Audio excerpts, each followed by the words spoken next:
Welcome to physique education. अगर हम last video lecture की बात करें तो we have discussed about Stokes law, और उससे पहले की वीडियो की बात करें तो विस्कोसिटी पे हम लोग बात किए थे। आज इस वीडियो लेक्चर में हम लोग विस्कोसिटी से रिलेटेड क्वेश्चन देखने वाले हैं। वो भी इरोडो बुक से मैंने लाया है। एक एग्जाम्पल के साथ समझते हैं क्वेश्चन को भी, और आप क्वेश्चन ऑन बोर्ड देख रहा होगा आपको। आप देखे होंगे कि जब घर में घी निकालना होता है तो लोग छाली या क्रीम को इकट्ठा करते हैं। फिर बहुत सारा क्रीम इकट्ठा जब हो जाता है तो उसको मटके में डालते हैं, फिर फ्रिज का पानी डालते हैं। उसके बाद एक मथनी का यूज़ होता है। मथने के लिए अगर बल्क में निकालना हो तो लोग आप कन्वीनियंट के लिए मोटर लगा देते हैं और मोटर से उसको मथनी को रोटेट कराते हैं किसी एंगुलर वेलोसिटी ओमेगा से। अब वो मोटर को चलाने के लिए आप जो है कहीं ना कहीं पावर दे रहे हैं, और वो पावर क्या होना चाहिए, क्योंकि वो तो डिपेंड करता है कि अब जो आप क्रीम को मथ रहे हैं वो क्रीम जस्ट लाइक लिक्विड की तरह है, क्योंकि उसमें आप पानी मिलाए हुए हैं। और थोड़ा बहुत थीन नहीं है, ठीक है।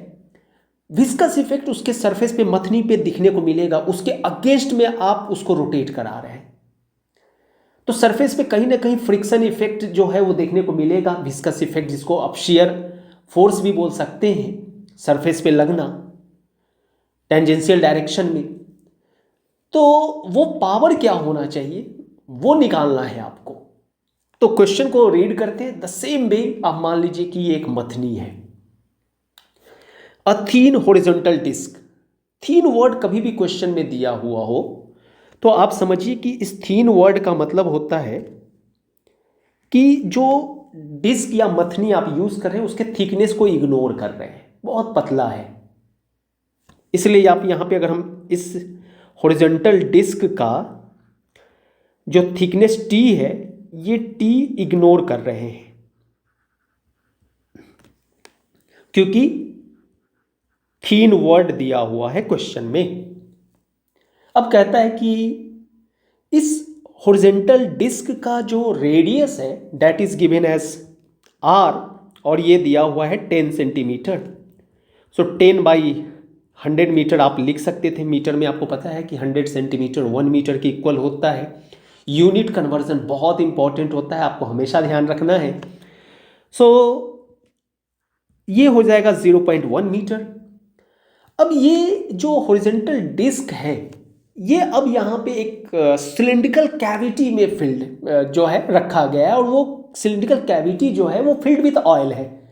हम एग्जांपल में समझ रहे थे मटका और वहाँ पे क्रीम हो रहा था विथ लिक्विड, तो यहाँ पे ऑयल है और उसका विस्कोसिटी ईटा, यहाँ पे विस्कोसिटी को ईटा से डिनोट किया है, that is given as 0.08 poise, p for poised.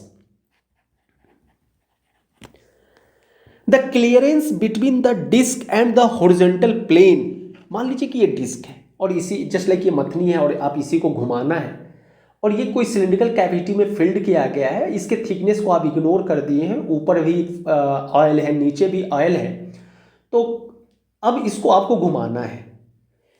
तो कहता है कि क्लियरेंस जो है, क्लियरेंस कहने का मतलब जो गैप है प्लेट का और ऊपर सरफेस और नीचे के सरफेस और ये डिस्क का, वो ओवरऑल दिया है। मतलब आप क्योंकि थिकनेस को इग्नोर कर रहा है तो ऊपर और नीचे दोनों मिला के गैप जो है वो दिया है अपने को, एच जो दिया है दैट इज गिवन एज कि the clearance between the disc and the horizontal planes of the cavity is equal to H, that is 1 mm।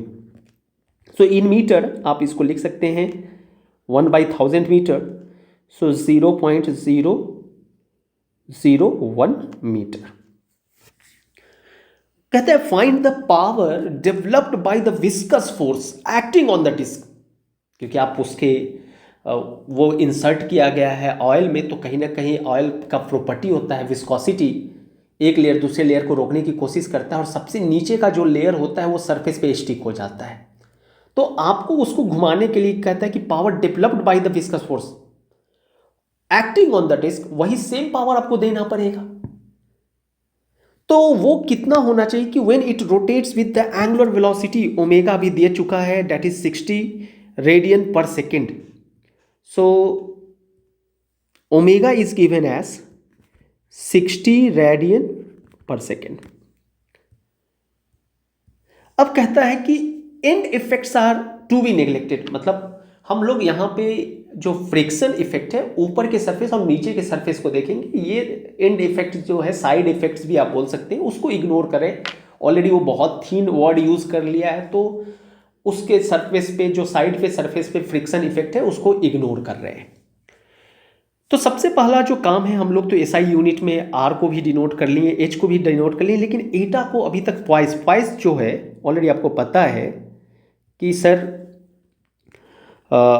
C G S कहने का मतलब होता है, आपको भी पता है, centimetre, this one is gram और this one is second. Unit of viscosity जो होता है दैट इज पॉइस, और एसआई यूनिट जो होता है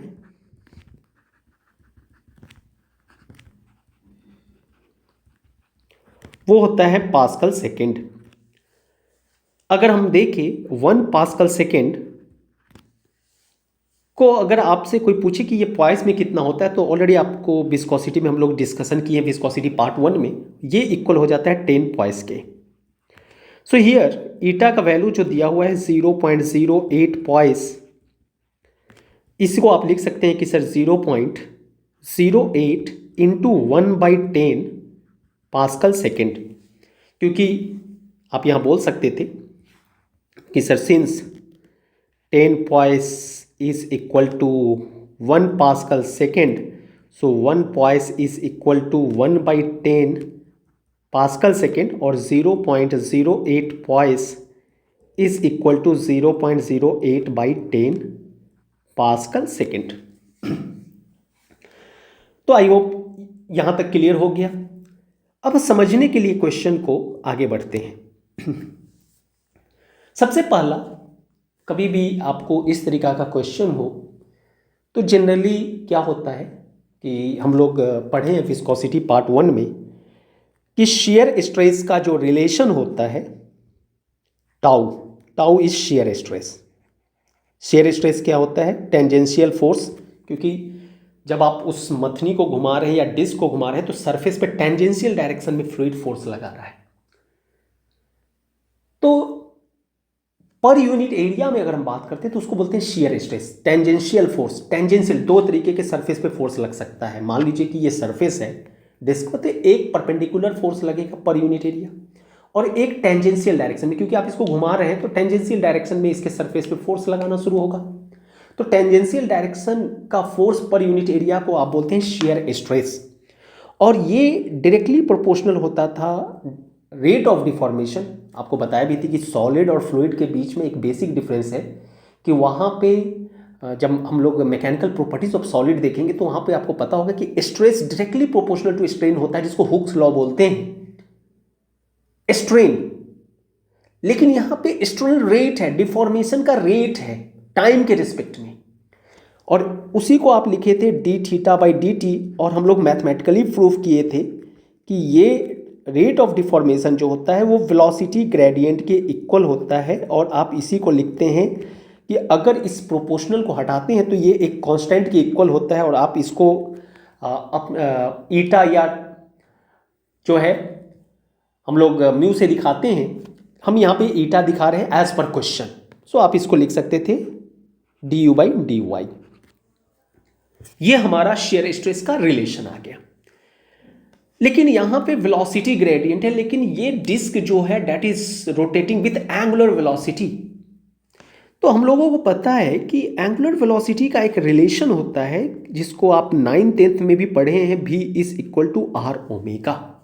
आर ओमेगा यहां पे जैसे कि अगर हम मान लीजिए कि एक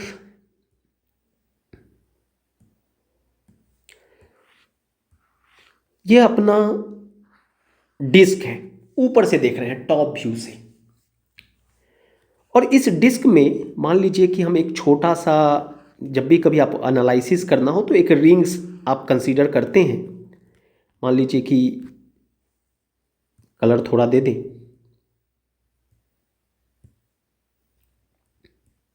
ये रिंग है। छोटा छोटा रिंग को इंटीग्रेट कर दीजिएगा तो पूरे डिस्क का आइडिया आपको मिल जाएगा। तो मान लीजिए कि ये एक रिंग एलिमेंटल रिंग है। एलिमेंटल वर्ड कहीं भी लिखा रहता है तो इसका मतलब कि बहुत छोटा एक रिंग कंसीडर किए उस डिस्क पे। और मान लीजिए कि वो रिंग जो है अपना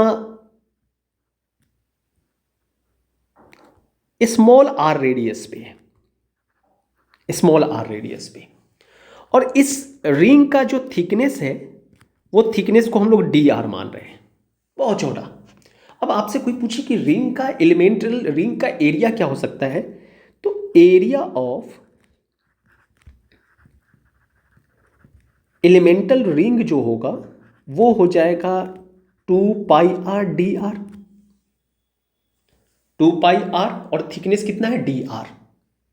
आप बोल सकते हैं कि रिंग का एरिया 2πr और थिकनेस। अब अगर हम आपसे पूछें कि बेटा इस छोटे से स्ट्रिप पे मान लीजिए कि ये डिस्क है और डिस्क पे आप एक छोटा सा रिंग ले लिए हैं और उस रिंग पे फ्लूइड क्या फोर्स लगा रहा होगा टेंजेंशियल डायरेक्शन में, तो आपके पास छोटा सा फोर्स मान लीजिए कि DF जो है एक साइड पे, अगर वन साइड अगर ऊपर नीचे दोनों तरफ लग रहा है, यहाँ पे रिंग जो है हम ऊपर नीचे दोनों कंसीडर करें क्योंकि ऊपर भी ऑयल है नीचे भी ऑयल है, तो इसलिए आप इसको 2DF लिख सकते थे। 2DF ये हमारा, मान लीजिए हम इसको 2F ये बोथ साइड्स लिख देते हैं ताकि आपको आइडिया रहे कि दोनों साइड के लिए हम लोग बात कर रहे हैं। और ये फोर्स जो लगेगा, ऑलरेडी आपको पता है कि शेयर स्ट्रेस का रिलेशन ईटा du/dy है, जहां पे dy गैप होता था सरफेस और फ्लूइड के बीच। याद कीजिए जब हम लोग बात कर रहे थे तो वहां पे बात किए थे कि सर ये दो प्लेट है और ये प्लेट v वेलोसिटी से मूव कर रहा है, ये स्टेशनरी है, ऐसा हम लोग लिखे थे। और बीच में मान लेते कि फ्लूइड है और ये दोनों के बीच का गैप h है प्लेट का। और आपको ये भी गाइड किए थे कि जो फ्लूइड, अगर मान लीजिए कि आप y यहाँ से स्टार्ट करते हैं नीचे वाले सरफेस से, तो कोई पूछता है कि अगर y 0 है तो y 0 पे फ्लूइड का वेलोसिटी क्या होगा, तो y 0 पे फ्लूइड का वेलोसिटी, क्योंकि due to no slip condition यानी जो फ्लूइड सरफेस के कांटेक्ट में है उसका velocity same as solid surface हो जाता है। और ये स्टेशनरी है, रेस्ट में है, तो इसका मतलब है कि एट y इज 0 फ्लूइड का वेलोसिटी 0 हो जाएगा, लेकिन y इज h पे प्लेट v वेलोसिटी से मूव कर रहा है, तो इसलिए फ्लूइड का भी वेलोसिटी कंसीडर किया जाएगा v। और ये हम आपको गाइड भी किए थे कि कभी भी क्वेश्चन में आपसे कोई पूछे कि भैया ये विस्कोसिटी का जो रिलेशन है वो तो फ्लूइड के वेलोसिटी पे बात कर रहा है, लेकिन आप यहाँ पे प्लेट का वेलोसिटी दिया है उसको क्यों कंसीडर कर रहे हैं, the reason no slip condition. Higher education में पढ़ना होता है, लेकिन अभी आप ध्यान रखें कि ये लेने का मेन कॉज क्या है कि जब भी कोई फ्लूइड किसी सरफेस के ऊपर से फ्लो करता है तो जो फ्लूइड सरफेस के कॉन्टेक्ट में आता है वो स्टिक हो जाता है, चिपक जाता है उस सरफेस पे, जिसके कारण उसका velocity same as surface velocity माना जाता है। और इसलिए नो स्लिप का मतलब हो गया कि अब मान लीजिए कि ये पेन को हम हाथ पे रख दें तो ये पेन जो है हमारे हाथ के रिस्पेक्ट में नो स्लिप कंडीशन में आ गया, चिपक गया। यानी हम अगर हाथ को मोशन दे रहे हैं तो ये पेन भी उसी वेलोसिटी से मूव कर रहा है, नो स्लिप कंडीशन। तो यहाँ पे अगर आपको लिखना हो तो आप बोल सकते थे कि सर शेयर स्ट्रेस को लिखा जा सकता था force by area eta du/dy, ऐसा लिख सकते थे। सो सिमिलरली यहाँ पे आप बोल सकते थे कि सर ये छोटा सा एलिमेंट है, तो यहाँ पे फोर्स अगर लिखना हो तो फोर्स को लिखने के लिए आप बोल सकते थे, हम यहाँ पे साइड में लिख दे रहे हैं ताकि आपको गाइड रहे, कि सर फोर्स इज जो है वो हो जाएगा ईटा a du/dy। तो यहाँ पे दोनों सरफेस पे हम लोग मान के चल रहे हैं, और एक एलिमेंटल रिंग ले रहे हैं, इसलिए डी से दिखा रहे हैं। डी का मतलब हो गया बहुत छोटा फोर्स हम कंसीडर कर रहे हैं उस रिंग शेप पे। सो ये हो जाएगा 2, और डी एफ को लिखा जा सकता था ईटा 2 पाई आर डी आर, ये एरिया हो गया, एलिमेंटल एरिया। और उसके बाद अब यहां पे d u by d y है। तो d u y by d u अगर देखा जाए तो मान लीजिए कि सर ये हमारा डिस्क है, जस्ट अब साइड से डिस्क को देख रहे हैं, और ये किसी कैविटी में है, ये डिस्क घूम रहा है। अगर हम देखें तो हमारा डिस्क जो है ये रोटेट हो रहा है एंगुलर वेलोसिटी ओमेगा से। लेकिन ऊपर का ये जो कैविटी है, ऊपर का सरफेस, ये तो स्टेशनरी है, स्टेशनरी है, ये भी नीचे का भी पार्ट स्टेशनरी है। तो यहां पे अब अगर देखा जाए तो बोल सकते थे कि सर भी को अगर एक पार्ट ऊपर का रेस्ट में है और नीचे मोशन में है, तो आप बोल सकते थे कि सर भी जो होगा, क्योंकि हमारे पास रिलेशन है d u by d y का, यानी चेंज इन वेलोसिटी, इसको आप डायरेक्टली v बाई एच लिख सकते थे, और v को डायरेक्टली आप लिख सकते थे r ओमेगा बाई एच, यानी ये वेलोसिटी ग्रेडियंट को r ओमेगा बाई एच लिखा जा सकता था। सो माय डियर स्टूडेंट्स, यहाँ पे बोल सकते थे कि सर ये ईटा विस्कोसिटी, ये एलिमेंट का रिंग एरिया, और वेलोसिटी ग्रेडियंट को r ओमेगा बाई एच लिख दिए, ऐसा लिख सकते थे। लेकिन हम लोगों को जो निकालना है वो पावर निकालना है, पावर। तो अब अगर पावर कोई पूछे तो पावर का फॉर्मूला होता है, क्योंकि हम पहले बोले कि ये मल्टी कॉन्सेप्चुअल क्वेश्चन भी आप बोल सकते हैं। पावर निकालने के लिए आपको पता है कि फोर्स इनटू वेलोसिटी पावर हो सकता था। हम यहाँ पे पहले एलिमेंट पे निकाल रहे हैं कि एलिमेंट को कितना घुमाने में पावर चाहिए। तो वो पावर आप बोल सकते थे कि सर यहाँ पे d F into R omega लिख सकते थे, v is equal to R omega, और डी एफ अपने पास ऑलरेडी है कि सर डी पावर जो है स्मॉल पावर वो हो जाएगा डी एफ आर ओमेगा, और डी एफ आप लिख सकते थे 2 इंटू ईटा। 2 क्यों लिख रहे हैं कि दोनों सरफेस को इंक्लूड कर रहे हैं, ईटा 2 पाई आर डी आर, और उसके बाद आर ओमेगा बाई एच, ये हमारा डी एफ था, और ये are omega.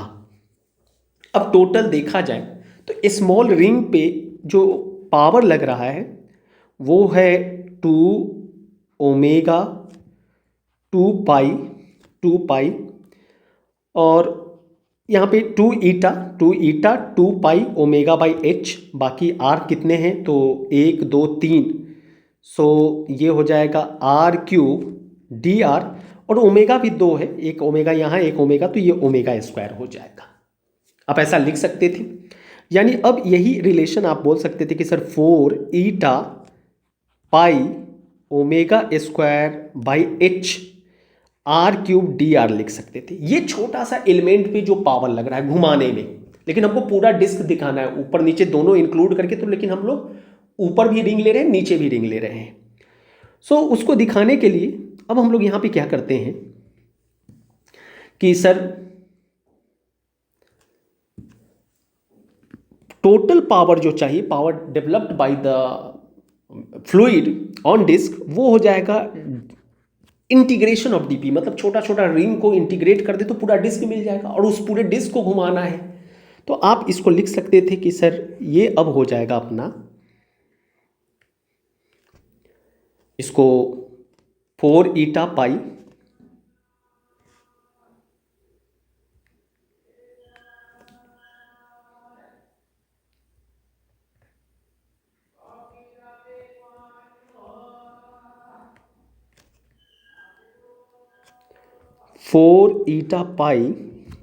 Four eta pi